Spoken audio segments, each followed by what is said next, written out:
following program is classified G. It's suitable for all ages.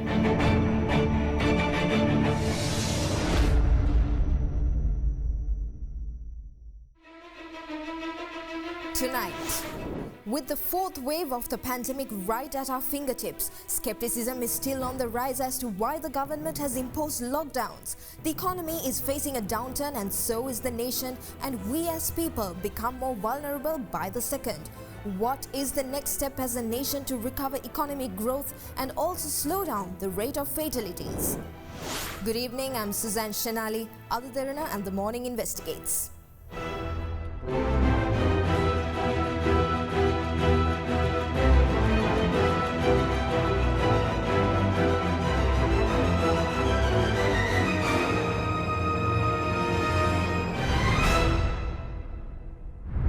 As the COVID-19 pandemic worsened with the beginning of the third wave, the government was forced to impose a lockdown, or what is currently known as a quarantine curfew, in order to contain the pandemic. However, one of the main concerns was what would be the fate of the pandemic-hit economy, which is not as strong as it was last year when the curfew was imposed for the first time. The impact on the economy is caused by two main reasons: increased healthcare sector expenditure and decreased economic or business activities.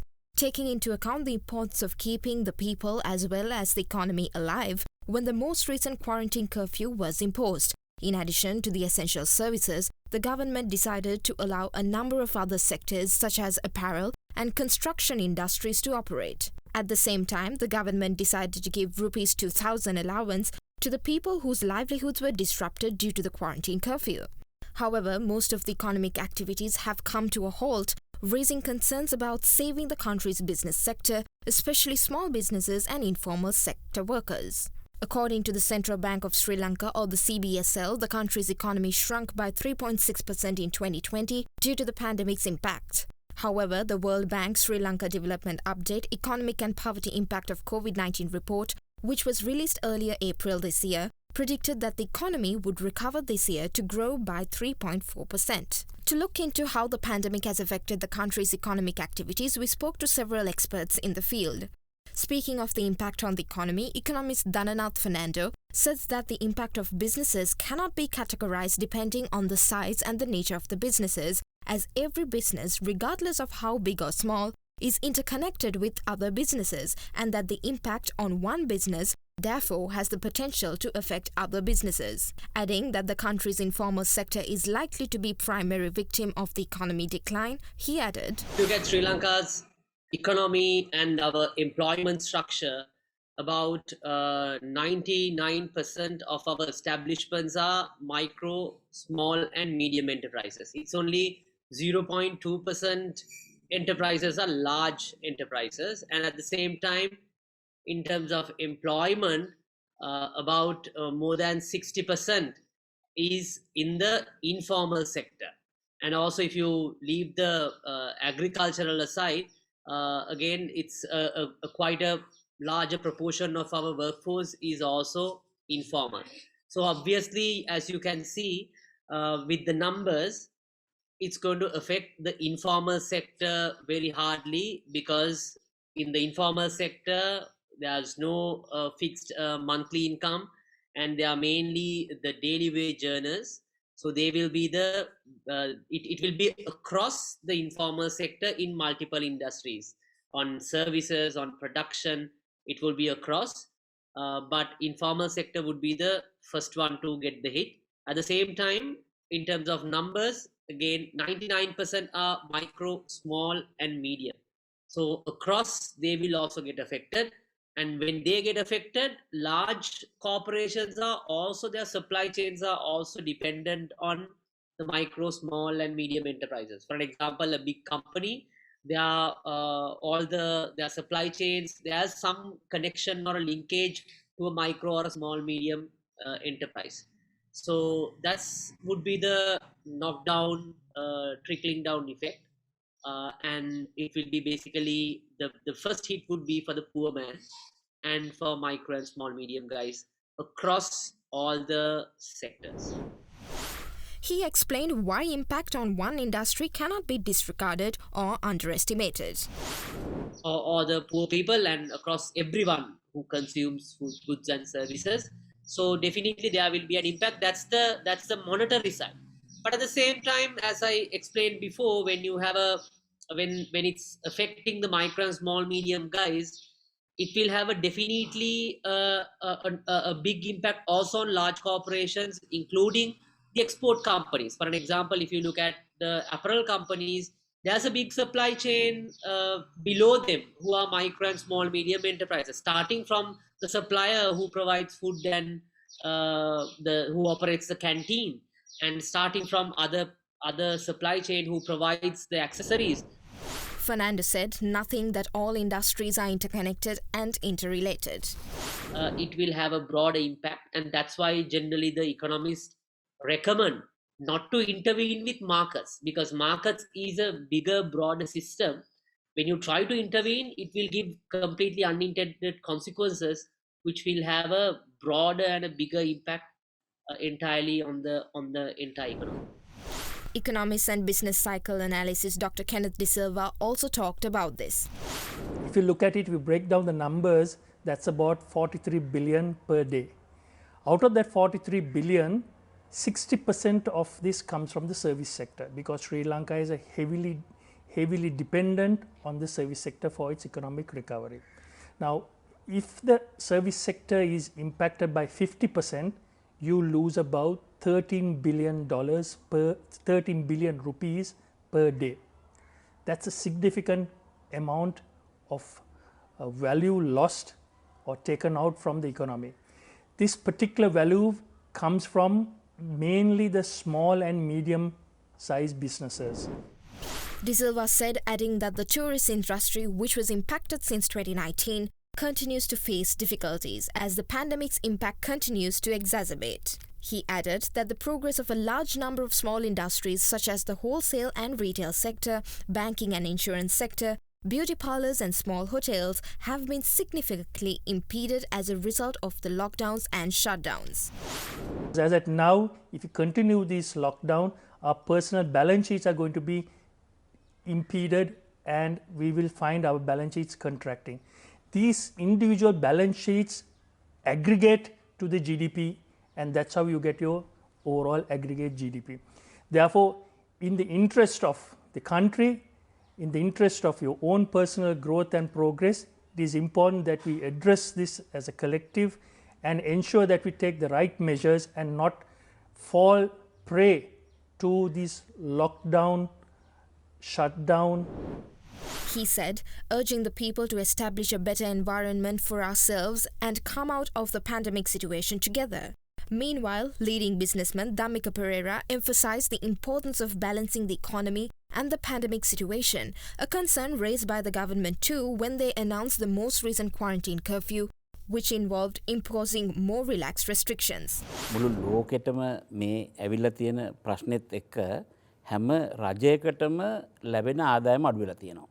එතකොට මේ ආදායම අඩුවීමත් එක්ක රජයකට සිද්ධ වෙනවා ඒගොල්ලන්ගේ වියදම් ටික අඩු කරගන්න. එතකොට ඒගොල්ලන්ගේ වියදම් ටික අඩු කරගන්න වෙන රජයවල් වලට අඩු කරන්න කියලා කෑල්ලක් තියෙනවා. හැබැයි ලංකාවේ රජය ගත්තොත් දැන් රජයේ ආදායම ගිය අවුරුද්දේ බිලියන 1300යි.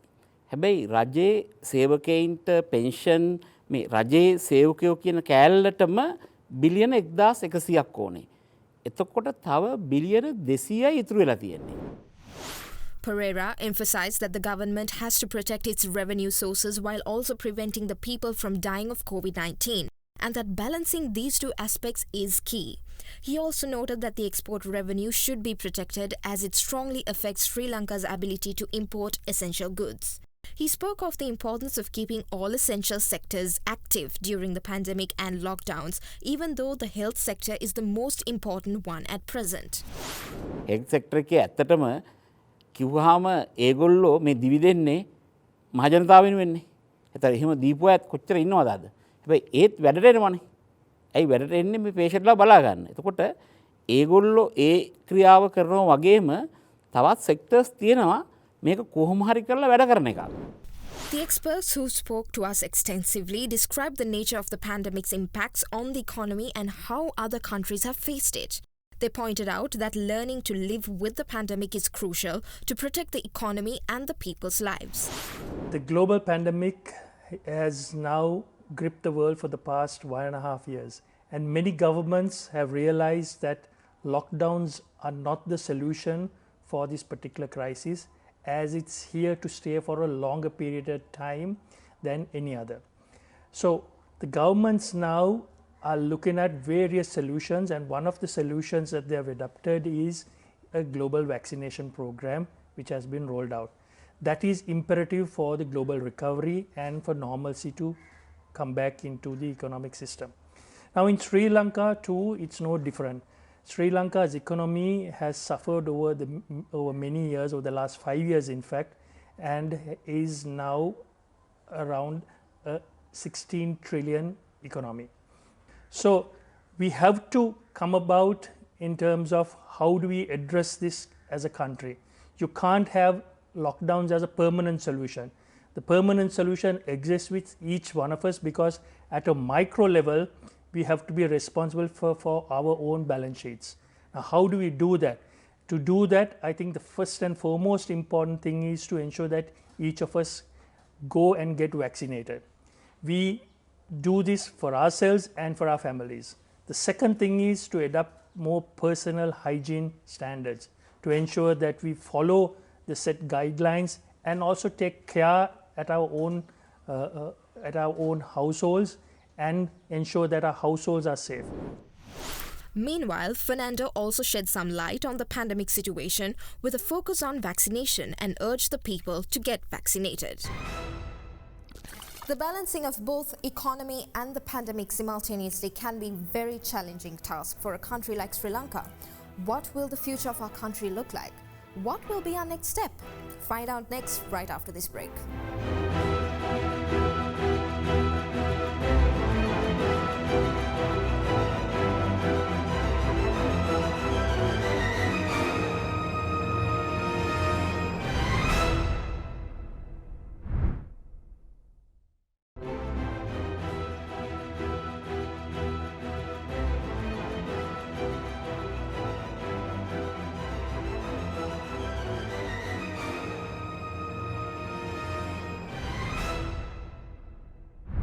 Welcome back to Investigates. Let's see how we can move forward as a nation to mitigate this global crisis as a developing country. Here's the rest of our investigation. As the experts told us, the best way to face the pandemic is learning to live with it, while also adopting newer, long-term measures to achieve it. Dhananath explained the importance of not resorting to short-term strategies and paying attention to long-term strategies aimed at empowering the national economy. Strategy have been, as they have announced, when there's the lockdown earlier, they gave an allowance of 5,000 rupees. Now they have declared another 2,000 rupees. So this means the government expenditure is increasing. And how the government expenditure is going to increase without the income, because as we all know, with the tax concessions, the government revenue is also declining. So the only way that the government could do is what we call in economics quantitative easing, or central bank providing money to the government. So that with that, the inflationary pressures are going to increase. But that is the general explanation, but many people don't understand, when you add more money into the system, that money will go out of the system in the form of US dollars or in terms of foreign reserves. For example, when government gives 2,000 rupees for every household, or not every household, the poorer households, they will go and buy lentils, for an example, just as an example. So this lentils has to be imported. So that 2,000 rupees basically chasing behind importing of lentils.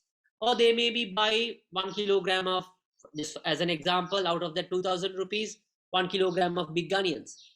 It may be rice, and now we are importing rice and some other food items we have to import, unfortunately. It could be on milk powder, it could be on LP gas. So all that, the extra money that government will give go behind imports. He described what Sri Lanka can do to ease the economic burden on the people. The one long-term option has to be, I think, we have to do some digital infrastructure investment, that you have to have a targeted cash transfer safety net system in the first place. At the same time, the prices should reflect the market prices. For an example, when the global fuel prices go up, there is no way that the government could provide it at a lower price, because we are not manufacturing it. We can't have fossil fuel within our resource limits. So definitely we have to import. So when we have to import, our dollar rate, the global market prices, everything has to be considered. So that would be my recommendation on a broader perspective, that the government should consider this digital cash transfer system in the first place. The second solution could be to have an unemployment insurance scheme, where the employer could contribute and the employee could contribute, maybe for a period of 6 months, when there's a crisis like in this scale. It could be a pandemic, it could be a natural disaster. Reviving a collapsed economy is not easy, and as to those who spoke with us underscored, newer strategies, zero waste and losses, and also creating a safer environment by getting vaccinated are equally crucial. Also, when it comes to the government's contribution, adopting new economic strategies and dealing with squandering of the public funds and limiting short-term strategies are important. Thank you for taking the time to join us on Investigates. Investigates will return next week with another matter that affects you and me. Till then, see you soon.